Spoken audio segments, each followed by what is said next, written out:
साथियों नमस्कार, कैसे हैं आप सब लोग। मज़ामा केम छो कसा है और मज़े में रहा करो अगर डिफेंस साइड से अपन लड़ रहे हैं तो। साथियों, डिफेंस के लिए आज एक महत्वपूर्ण बिंदु में डिस्कस करूंगा, जिसमें मैं डिस्कस करने वाला हूं कि अगर परिवादी सेक्शन 138 एनआई एक्ट के तहत कंप्लेंट को 15 दिन से पहले दाखिल करता है तो क्या ऐसा डिफेक्ट क्योर हो सकता है, क्या उस पर कोर्ट प्रसंज्ञान 15 दिवस के बाद ले सकता है या नहीं ले सकता। महत्वपूर्ण बिंदु है क्योंकि जब जब वो गलती करेंगे उसका खामियाजा उन्हें भुगतना होगा और उसका डेफिनेट फायदा जो है हमें मिलेगा। साथियों, होता क्या है कि हम लोग उन पॉइंट्स को फाइंड आउट नहीं कर पाते, लड़ते रहते हैं और अंतोगत्वा हमें परेशानी का सामना करना पड़ता है। तो आपकी जीत में एक महत्वपूर्ण बिंदु ये भी है कि परिवादी ने नोटिस देने के कितने दिन में परिवाद दाखिल किया है, 15 दिवस के भीतर भीतर या 15 दिवस के बाद। अगर 15 दिवस के भीतर भीतर है तो उसको लेकर रिसेंट लॉ क्या है और उसमें क्या क्या लीगल पॉइंट को डिस्कस किया गया है, ये मैं खुलकर आज के प्रेजेंटेशन में डिस्कस करने वाला हूं। आप चीज़ों को नोट डाउन कीजिए, अपने केस में अप्लाई कीजिए। अगर वो थ्योरी आपके फैक्ट्स पर अप्लाई हो रही है, डेफिनेट उसका फायदा जो है आपको मिलने वाला है। तो साथियों, शुरू करता हूं आज का प्रेजेंटेशन। साथियों, जजमेंट जो है वो है honourable supreme court of India का। बेहतरीन जजमेंट है जो कि ऑनरेबल सुप्रीम कोर्ट ने क्रिमिनल अपीलेंट जुरिडिक्शन के तहत जो है पारित किया है। साइटेशन का नाम है गजानंद वर्सेस लक्ष्मी।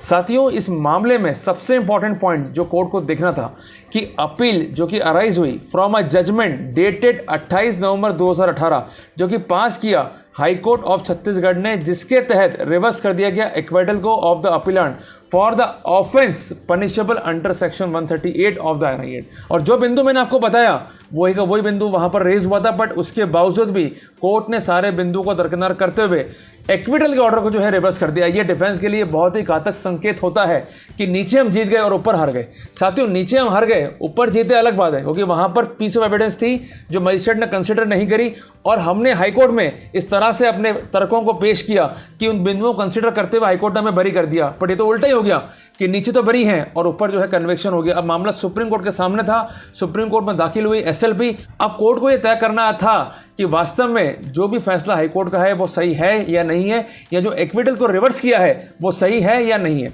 साथियों, बेसिकली फैक्ट्स क्या थे कि 7 नवंबर 2005 को नोटिस जो है एड्रेस किया गया by the respondent to the appellant. Appellant कौन है यहाँ पर? अक्यूज। रेस्पोंडेंट कौन है? कंप्लेनेंट। उसने एलिज किया कि अपीलेंट ने कैश लोन लिया 2.5 लाख रुपए का और फर्निश किया cheque dated 28 October 2005 towards the payment. और यही की स्टोरी जो है आपके केसेस में भी होती है। The notice alleges that the cheque was return by the bank to the respondent due to insufficiency of fund in the account of appellant. तो ये साथियों बेसिक प्रोसीजर है कि जब भी वो चेक बैंक में लगेगा, अगर वो चेक बाउंस हो गया तो एक बाउंस मेमो जो है कंसर्न बैंक के द्वारा दिया जाएगा, जिस पर कंसर्न बैंक का अधिकारी अपने साइन करेगा, बैंक की सील लगाएगा और इस तरह का मेमो सेक्शन 146 एनआई एक्ट के तहत जो है प्रिजम्पशन लेने योग्य है जब तक कि उसे खंडित ना किया जाए। इंपॉर्टेंट है। तो हम ये कह सकते हैं कि एनआई एक्ट में 3 प्रिजम्पशन है, 2 प्रिजम्पशन नहीं है। एक तो है 118 का, दूसरा है 139 का और तीसरा है 146 एनआई एक्ट का। तीनों इंपॉर्टेंट प्रिजम्पशन जो है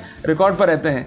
नोटिस जो है ये दिया गया 7 नवंबर 2005 को, जो कि रिसीव्ड हुआ अपीलेंट को ऑन 8 नवंबर 2005 और यहां पर रेस्पोंडेंट ने कंप्लेंट जो है फाइल कर दिया 25 नवंबर 2005 को 138 एनआई एक्ट के तहत। साथियों, कंप्लेंट्स में क्या लिखा रहता है कि कंसर्न अक्यूज ने हमसे लोन लिया, उसके पेटे ये चेक दिया, हमने चेक को बैंक में लगाया, चेक बाउंस हो गया और अल्टीमेटली जो है अक्यूज जिम्मेदार है 138 एनआई एक्ट के तहत, क्योंकि नोटिस देने के बावजूद भी उसने पेमेंट 15 दिवस के भीतर भीतर नहीं दिया। ये सबसे इंपॉर्टेंट पार्ट है, ये आपको समझना है। अगर 15 दिवस के भीतर भीतर पेमेंट कर दिया या अक्यूज ने बाद में ये शो कर दिया कि लायबिलिटी अगर नहीं होती तो वो स्थितियां अलग है, बट 15 डेज का जो क्रूशियल पीरियड है काफी इंपॉर्टेंट है, क्योंकि 15 दिन का टाइम देना होगा कंसर्न अक्यूज को। अगर उससे पहले कंप्लेंट दाखिल होती है तो ऐसी कंप्लेंट प्रीमेच्योर है and they are liable to be rejected. जैसा इस केस में दिखता है कि 8 नवंबर 2005 को जो नोटिस सर्व हुआ उसका कंप्लेंट फाइल हुआ है 22 नवंबर 2005 को। साथियों, यहां पर 1 नवंबर 2011 को कोर्ट ने अपीलेंट को जो है बरी कर दिया और इस एक्वेटल को चैलेंज किया गया हाई कोर्ट के सामने। अब साथियों, आपके मन में प्रश्न आ रहा होगा कि सेशंस कोर्ट यहां पर कंप्लेनेंट क्यों नहीं किया? क्योंकि साथियों, एक बात आपको समझनी है कि परिवादी और विक्टिम में जो है अंतर है।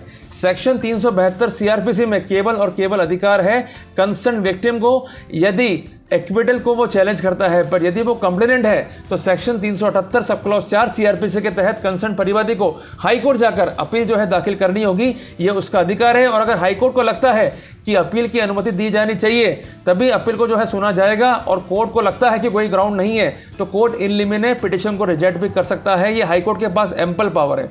साथियों, यहाँ पर हाई कोर्ट ने जो है जजमेंट पास किया 28 नवंबर 18 को, और अपील को अलाउ करते हुए कंसर्न अपीलेंट को जो है कन्विक्ट किया और उसे सेंटेंस जो है अवॉर्ड किया और फाइन के लिए भी जो है जिम्मेदार माना। साथियों, जब मैटर जो है सुप्रीम कोर्ट में गया तो यहाँ पर एक ही इशू रेज हुआ कि ये परिवार जो है वो प्री मैच्योर है। तो कोर्ट ने क्या लिखा, The issue which is raised in the appeal is no longer res integra and is covered by a 3-bench decision of this court in Yogendra Pratap Singh versus Savitri Pandey। साथियों, issue जो है formulate हुए थे इस case में भी for decision before the 3 bench विच वर, क्या वो थे मुद्दे, can cognizance of the offence punishable under section 138 of the NI Act be taken on the basis of complaint before the expiry of 15 days। ये सबसे इंपॉर्टेंट है, इसको आप हाईलाइट कर लो। If the answer is in negative, can the complainant be permitted to present the complaint again, notwithstanding the fact that period of 1 month stipulated under section 142 subclause B for filing of such complaint has been expired। सबसे important दोनों point थे, इनको जो है तय किया गया उस केस के अंदर।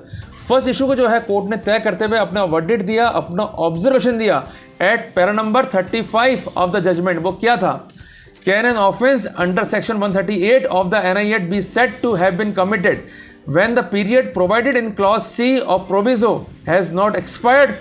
Section 2 subclause D of the Code of Criminal Procedure define the complaint. According to the definition, complaint means any allegation made orally or in writing to a magistrate with a view to take his action against a person who has committed the offence.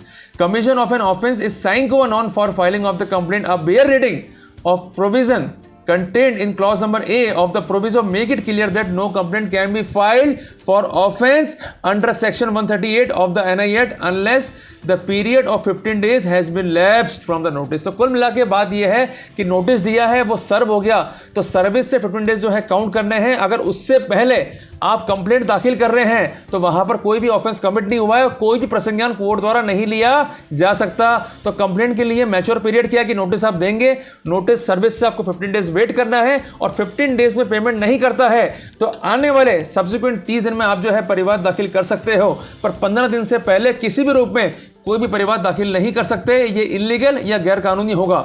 Any complaint filed before the expiry of 15 days from the date on which the notice has been served on the drawee or the accused is no complaint in the eye of law। सबसे important है ये आपको समझना है। It is not the question of prematurity of the complaint wherein it is filed before the expiry of 15 days from the date on which notice has been served on him। It is no complaint at all। As a matter of fact, section 142 of the NI Act inter alia create a legal bar on the court from taking cognizance of an offence under section 138 except upon return complaint. तो कुल मिला के जब तक एक proper complaint नहीं है, उसमें एक प्रॉपर कॉज ऑफ एक्शन नहीं है, एक प्रॉपर मैच्योरिटी नहीं है, एक प्रॉपर लिमिटेशन नहीं है, अगर आप 138 का कंप्लेंट नोटिस सर्विस से 15 डेज के भीतर दाखिल करते हैं तो ऐसी कंप्लेंट नो कंप्लेंट है, इलीगल कंप्लेंट है और सेक्शन 142 NI Act के तहत ऐसी कंप्लेंट का संज्ञान नहीं लिया जा सकता। कोर्ट ने क्या ऑब्जर्व किया, since a complaint filed under section 138 of the NI Act before, मैं आपको वर्ड्स पर जोर दिलवा रहा हूं, before 15 days prior, in that scenario no complaint exist in the eye of law, obviously no cognizance could be taken। तो कुल मिला के बात समझ में आती है। लीगल थ्योरी क्या है कि 15 डेज का टाइम अक्यूज को देना होगा। अगर 15 डेज से पहले आपने एक्ट कर लिया, कंप्लेंट फाइल कर दिया, it is no complaint in the eye of law and such complaint are liable to be rejected and no cognizance on such complaint can be taken as per protocol of section 142 of the NI Act। In the present case इस मामले में क्या हुआ कि notice जो है receive हुआ appellant को 8 नवंबर 2005 को, कंप्लेंट जो है फाइल्ड हो गई, 15 days was complete. The complaint could have been filed only after 23 November 2005, but इसको फाइल कब किया गया, 22 नवंबर 2005 को। तो in the view of legal bar created by section 142 of NI Act as explained in the 3 judge bench decision as mentioned above, taking of cognizance is contrary to the law and complaint is not maintainable। तो कुल मिला के court ने ये observe करते हुए complaint को जो है क्वेश्चन करते हुए अक्यूज को जो है रिहा करने के आदेश दिए गए। तो साथियों है ना कमाल की बात। तो मेरे भाई अगर निचली कोर्ट में हमारा वकील मजबूत है, उसके पॉइंट्स जो है मजबूत रेस कर रखे हैं और अल्टीमेटली कोर्ट कन्विट करता है, तो वहां पर चांसेस है कि आप एडीजे कोर्ट या निकल जाओगे हाई कोर्ट से। पर अगर आपका बेस ही नहीं है और लॉ पॉइंट पे केस लड़ा हुआ ही नहीं है तो फिर कोई चांसेस नहीं है। और मैंने अपने जीवन में कई केस देखे कि हमको सजा हुई ट्रायल कोर्ट से, हम एडीजे कोर्ट से भी आ रहे पर अल्टीमेटली हाई कोर्ट से बरी हो गए। और कई बार उल्टा भी हुआ कि ट्रायल कोर्ट से बरी हुए, सजा हो गई हाई कोर्ट से और सुप्रीम कोर्ट से बरी हुए।